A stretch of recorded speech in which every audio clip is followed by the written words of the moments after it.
બગસરા પંથકમાં મેઘરાજાની ધમાકેદાર બેટિંગ.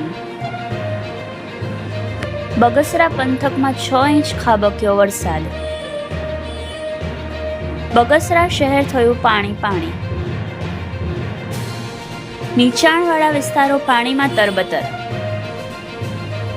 વહેલી સવારથી ધોધમાર વરસાદથી બગસરા શહેર પાણી થયું. બગસરા અમરેલી સ્ટેટ હાઈવે પર વરસાદી પાણી ફરી વળ્યા. બગસરાના મુંજિયાસર ડેમમાં 4 ફૂટ નવા નીરની આવક. મુંજિયાસર ડેમમાં 9,400 ક્યુસેક પાણીની આવક શરૂ.